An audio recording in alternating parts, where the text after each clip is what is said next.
Hello viewers, আসসালামু আলাইকুম। সবাই কেমন আছেন? আশা করি আলহামদুলিল্লাহ ভালো। চলে এলাম রান্নাঘরে। এসে দেখি বাজার থেকে তেজপাতা নিয়ে এসে আমার বর সুন্দর করে সেগুলো কেটে দিচ্ছে। কুচি কুচি করে সুন্দর করে কেটে দিচ্ছে আমাকে। তারপর তার সাথে পেঁয়াজগুলো সুন্দর করে কেটে দিচ্ছে। আমার ঠান্ডা লেগেছে প্রচুর, তাই যদিও কথা বলতে একটু খারাপ লাগছে। আমি যদিও ভিডিওতে কথা খুব কমই বলি, আজ ইচ্ছে হলো তাই বলছি। কাঁচামরিচ ফালি করে ধনিয়া পাতাগুলো সে কুচি করে দিয়েছে। এর মধ্যে আমি চুলায় কড়াইটা বসিয়ে দিয়ে সামান্য তেল দিয়ে দিলাম। চারপাঁচ একটু নেড়ে ছেড়ে দিয়ে তারপর পেঁয়াজ কুচি, রসুন কুচি দিয়ে দিচ্ছি।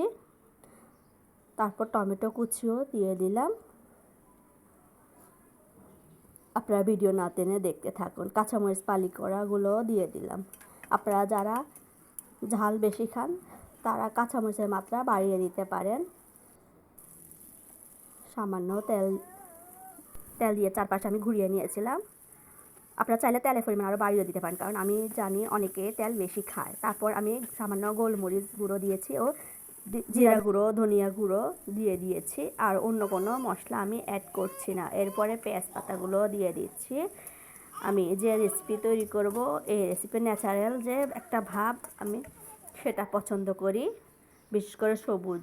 আমরা যারা গ্রামে থাকি না, যারা বা প্রবাস জীবন পালন করে, তারা মাটির গন্ধ খুব একটা পায় না বা সবুজের এসব গন্ধ পায় না। তাই আমি বরাবর চেষ্টা করি এসব জিনিস তুলে ধরার জন্য। বিশেষ করে ছাদ বাগানে আমি এটা ওটা করি, আমার হাজব্যান্ডের সাথে সেগুলো তুলে ধরি আমার প্রায় ভিডিওগুলোতে। আপনারা নিশ্চয়ই তা খেয়াল করেন। দেখুন কতগুলি ঝোল বের হয়েছে। কথা বলতে বলতে অনেকটা ভাজা ভাজা হয়ে গিয়েছে। এর মধ্যে আমি একটা ডিম ভেঙে দিচ্ছি। আপনারা চাইলে ডিম আরও বেশিও দিতে পারেন। অনেকে হলুদ মরিচ দেয়, কিন্তু আমি তা ব্যবহার করি না। আমি এভাবে ভাজিটা করে থাকি।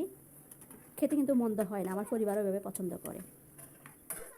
আমি চুলার টেম্পারেচার মিডিয়াম হিটে রেখেছি।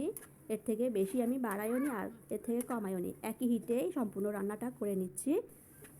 যতটুকু পানি বের হচ্ছে বা হয়েছিল সবটুকুই আমি শুকিয়ে নেব। ভাজা ভাজা জিনিসের ঝোল থাকলে ভালো লাগে না। এই রেসিপি যত শুকনো হয় তত ভালো লাগে।